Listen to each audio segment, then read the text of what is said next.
6월 24일 금요일 새벽기도회를 시작하겠습니다. 사도신경을 고백하시고 찬송가 542장을 부르신 후에 하나님의 말씀을 함께 나누겠습니다. 오늘 하나님께서 저희에게 주신 말씀은 에스더 9장 29절부터 10장 3절까지의 말씀입니다. 아비하일의 딸 왕후 에스더와 유다인 모르드게가 전권으로 글을 쓰고 불임에 대한 이 둘째 편지를 굳게 지키게 하되 화평하고 진실한 말로 편지를 써서 아하수에로의 나라 127지방에 있는 유다 모든 사람에게 보내어 정한 기간에 이 불임 일을 지키게 하였으니 이는 유다인 모르드게와 왕후 에스더가 명령한 바와 유다인이 금식하여 부르짖은 것으로 말미암아 자기와 자기 자손을 위하여 정한 바가 있음이더라. 에스더의 명령이 이 불임에 대한 일을 경고하게 하였고 그 일이 책에 기록되었더라. 아하수에로 왕이 그의 본토와 바다 섬들로 하여금 조공을 바치게 하였더라. 왕의 능력 있는 모든 행적과 모르드게를 높여 존귀하게 한 사적이 메대와 바사 왕들의 일기에 기록되지 아니하였느냐. 유다인 모르드게가 아하수에로 왕의 다음이 되고 유다인 중에 크게 존경받고 그의 허다한 형제에게 사랑을 받고 그의 백성의 이익을 도모하며 그의 모든 종족을 안위하였더라. 아멘. 오늘 저희가 함께 나눌 본문은 에스더의 마지막 부분입니다. 그런데 사실은 어제 본문까지의 내용을 보면 에스더의 모든 사건과 내용들이 다 정리된 것으로 보입니다. 그렇게 결말을 맺는다고 해도 행복한 결말로 그렇게 마무리가 될 것 같은데요. 아직 본문이 좀 더 남아 있습니다. 어떤 내용이 있는지 함께 보도록 하겠습니다. 어제 본문을 보면 이 불임절에 관련되는 내용이 쭉 나오는데요. 모르드게가 바사에 있는 유다인들에게 편지를 써서 이 불임절을 명절로 지키라고 공식적으로 명령하는, 그래서 이스라엘 백성들이 그 날을 불임절로 지키는 그런 내용이 쭉 나오는데, 오늘 본문에 보면은 그 첫 번째 편지 보낸 이후에 두 번째 편지의 내용이 보내진다는 것을 지금 알 수가 있는데요. 29절 말씀 보시면 아비하일의 딸 왕후 에스더와 유다인 모르드게가 전권으로 글을 쓰고 불임에 대한 이 둘째 편지를 굳게 지키게 하되, 이렇게 돼 있죠. 첫 번째 편지는 모르드게가 주도해서 보냈는데 두 번째 편지를 또 보냈는데 두 번째 편지는 에스더와 모르드게가 전권으로 글을 썼다, 이렇게 돼 있습니다. 에스더가 추가되어 있는 건데요. 사실 이 유다인들을, 이 바사에 사는 유다인들을 죽음의 순간에서 건져낼 때에 모르드게도 중요한 역할을 했지만 에스더도 중요한 역할을 했습니다. 그래서 에스더의 이름이 들어가는 것 같고, 또 에스더가 먼저 기록되어 있다는 것은 이 두 번째 편지의 경우는 에스더가 지금 주도해서 쓰고 있는 것으로 보이고 모르드게가 돕는 것으로 이렇게 보입니다. 이것이 첫 번째 편지와 두 번째 편지의 차이점인데요. 또 하나 첫 번째 편지와 두 번째 편지의 좀 차이점을 보면 31절에 나옵니다. 두 번째 편지를 보낼 수밖에 없었던 그 이유가 나오는데요. 정한 기한에 이 불임일을 지키게 하였으니 이는 유다인 모르드게와 왕후 에스더가 명령한 바와 유다인이 금식하며 부르짖은 것으로 말미암아 자기와 자기 손을 위하여 정한 바가 있음이더라. 여기서 보시면 두 번째 편지에 좀 추가되는 표현이 있습니다. 유다인이 금식하며 부르짖은 것으로 말미암아, 이 표현이 들어가 있죠. 금식하며 부르짖는 이 표현이 들어가 있습니다. 지금 이 불임절의 경우에는 사실 시작이 유다인들이 말살되는 것에 대해서 한탄하면서 하나님 앞에 금식하면서 건져내 달라고 간구하고 금식하며 부르짖는 것으로 사실 시작이 됐습니다.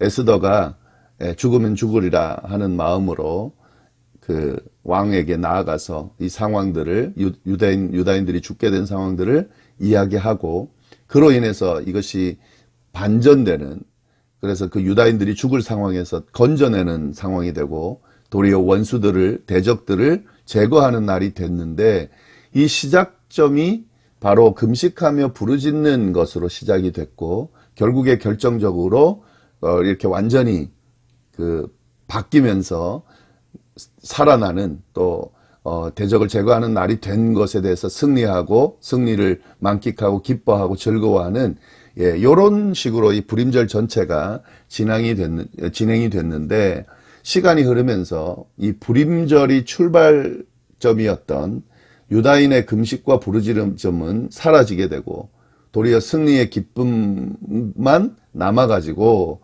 이것이 진정한 의미를 드러내는 그런 식으로 가지 못한다고 아마 에스더와 모르드게가 느꼈던 것 같습니다. 그래서 금식하며 부르짖었던 것을 다시 한번 추가해서 넣으면서 이 불임절을 지키되 이 의미를 잘 기억하면서, 이런 하나님께서 이런 위기의 상황에서 건져 주셨다라고 하는 사실을, 하나님 앞에 부르짖고 금식하며 부르짖고 얻은 결과라는 사실을 완성시켜 주면서 이 의미를 추가해서 지금 보내고 있다 하는 거죠. 이게 이제 첫 번째 편지와 두 번째 편지의 차이점이다, 이렇게 볼 수가 있겠습니다. 그리고 우리가 여기서 한 가지 볼 수 있는 것은, 이 에스더가 편지를 썼다라고 할 때에 아비하일의 딸 왕후 에스더다, 이렇게 지금 표현이 되어 있습니다. 처음에 에스더 시작점의 에스더는 그냥 에스더였어요. 심지어는 유다인이라는 것을 숨긴 그런 에스더였습니다. 왕후가 되고 난 뒤에도 이 유다인이라는 사실을 숨겼죠. 그러니까 그는 그냥 에스더였는데, 지금 여기에 보면 마지막 마무리 부분에서 왕후 에스더인데, 그 왕후 에스더가 누구의 딸이냐면 아비하일의 딸이었다라는 거죠. 유다인 아비하일의 딸. 단순하게 유다인이라고만 말하는 것이 아니라 유다인 중에서도 아비하일의 딸 왕후 에스더다. 그리고 모르드게의 경우도 유다인 모르드게다. 이렇게 표현되어 있습니다. 이제는 밝히 드러내는 거죠.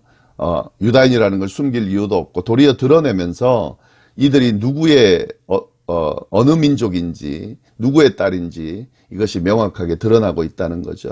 이 에스더 전체의 유다인이라고 하는 존재는 정말 별 볼 일 없는 그런 포로지에 있는 식민지 산하에 있는 그런 민족이었죠. 그러나 지금은 당당하게 모든 사람들에게 드러내는 그런 존재로 지금 바뀌었다는 거죠. 또 이 유다인이라고 하는 것은 사람들에게 두려움을 주는 그런 존재로 바뀌었다는 거죠. 이것이 에스더의 변화고 또 에스더의 이 사건 마지막에 나타나는 결과다 하는 거죠. 그리고 이 에스더서 10장 마지막 부분을 보면 이제 세 절만 나옵니다. 그 세 절을 보면 이 시작 부분을 이렇게 시작을 합니다. 1절에 보시면 아수에로 왕이 그의 본토와 바다 섬들로 하여금 조공을 바치게 하였더라. 첫 번째 에스더가 시작할 때도 이 아수에로가 통치한다, 어디까지 통치한다, 이런 내용으로 시작을 하잖아요. 마지막도 지금 그렇게 마무리를 하는 거죠. 이 아수에로 왕이 지금 다스리고 있는 이 땅의 범위가 엄청나게 넓다는 것을, 그리고 그의 권력이 엄청나다는 것을 드러내는 거고, 또 조공을 받는 그런 위치에 있다는 것을, 그런 힘과 권력과 권능을 가지고 있는 그런 군주의 모습임을 지금 드러내는 거죠. 아수에로가 어떤 존재인지. 그러나 그렇게 끝나는 것이 아니라 2절 보시면 왕의 능력 있는 모든 행적과 모르드게를 높여 존귀하게 한 사적이 메대와 바사 왕들의 일기에 기록되지 아니하였느냐, 이렇게 되어 있죠. 이 아수에로 왕은 당연히 그 권력 있는 그 당시 지역을 다스린 아주 강력한 왕으로서 기록되지만 거기에 모르드게라고 하는 존재도 같이 기록됐다는 거죠. 그것도 메대와 바사 왕들의 일기에 모르드게가 존귀하게 되었다는 사실이 기록됐다는 거죠. 지금 아수에로 왕과 모르드게가 이 행적들이 같이 역사 속에 기록됐다는 겁니다. 단순하게 그냥 식민지의 한 민족의 민족의 사람인 모르드게가 별 볼 일 없는 그의 존재가 이렇게 존귀하게, 그것도 유다의 이스라엘의 역사가 아닌 메대와 바사 왕들이 기록되는 그 일기에, 그 역사에 모르드게가 기록되는 이런 엄청난 결과가 나타났다는 사실도 지금 우리가 말씀을 통해서 볼 수가 있습니다. 네, 3절 말씀 보시면 이렇게 되어 있죠. 유다인 모르드게가 아수에로 왕의 다음이 되고 유다인 중에 크게 존경받고 그의 허다한 형제에게 사랑을 받고 그의 백성의 이익을 도모하며 그의 모든 종족을 안위하였다. 모르드게가 그런 높임을 받았을 뿐만 아니라 바사에, 그리고 이 민족들에게도 존경을 받고 사랑을 받고, 그리고 그 백성들에게 이익을 주는, 유다인을 위해서 큰 도움을 주는 그런 존재로 마무리되면서, 평가되면서 마무리가 되고 있다 하는 겁니다. 이것이 에스더의 마지막 부분인데요. 우리가 이 부분을 보면서 처음에 우리가 에스더를 시작하면서 나눴던 그 에스더의 특징과 연결해서 이 에스더의 전체를 마무리할 수 있을 것 같습니다. 에스더서를 우리가 보면서 이 특징 중에 하나가 바벨론 포로기로 잡혀갔던 이스라엘 백성들에 대한 이야기인데, 포로기 시대에 있었던 이야기인데, 에스라와 느헤미야의 경우는 본국으로 돌아와서 어떻게 유다인들이, 이스라엘 백성들이 진행되는가 하는 내용을 우리가 봤다면, 에스더서는 그게 아니라고 말씀드렸습니다.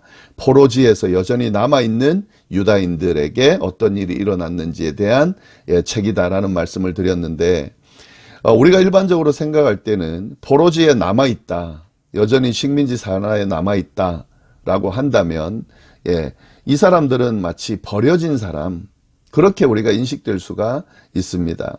이 이스라엘 백성이긴 하지만 하나님이 돌보지 못하는 사람, 이 영역이 포로지에 있다는 것 자체가 그 상황을 말해주는 거잖아요. 이 어려운 상황, 역경의 상황, 다시 일어설 수 없는 상황, 이런 것들을, 이런 의미들을 담을 수가 있는데, 이런 포로지에 있는 이스라엘 백성들, 그들은 하나님의 백성들임에도 불구하고 하나님이 돌볼 수 없는 사람인 것처럼 여겨지지만 그렇지 않다는 거죠. 이 에스더 전체에 흐르는 이 과정들을 쭉 보면 하나님은 이 포로지에 있는 하나님의 백성들이지만 그들을 여전히 사랑하시고 그들을 여전히 돌보시고 그들을 통해서 역사하시고 그들을 지키시고 인도하며 존귀하게 이끄신다라는 사실을 우리가 이 에스더서를 통해서 잘 볼 수가 있다는 거죠.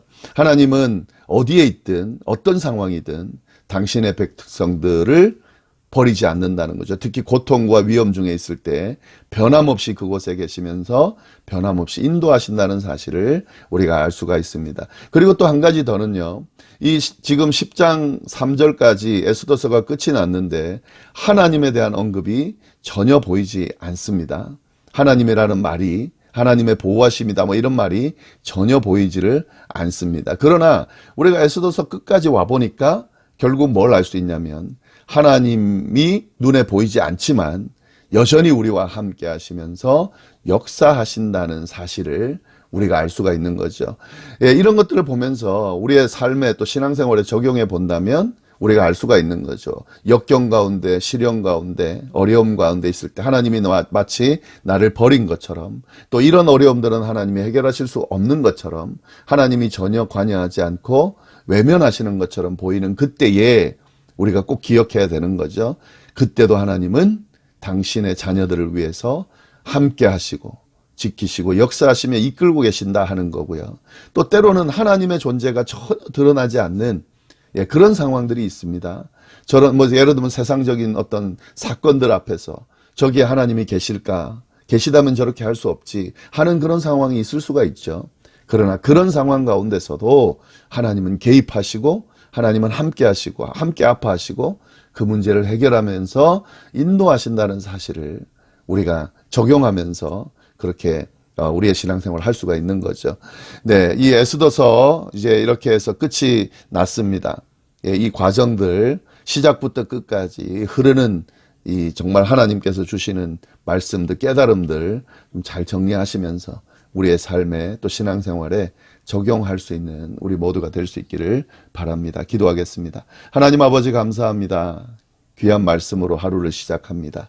에스더서 전체 말씀을 통해 우리에게 깨닫게 해주신 말씀이 있는데 주님 그 말씀들을 우리가 잘 기억하면서 적용하면서 그렇게 살아갈 수 있도록 인도하여 주옵소서. 특히 하나님 어떤 상황 가운데서도 우리 하나님의 백성들 버리지 않으시고 함께 하시며 지키시며 인도하신다는 사실을 우리가 다시 붙들고 어떤 힘든 상황도 이겨내면서 우리의 삶의 여정을, 신앙의 여정을 살아가는 우리 모두가 될 수 있도록 인도하여 주옵소서. 함께하여 주시기를 간절히 바라고 살아계신 예수님의 이름으로 기도드립니다. 아멘.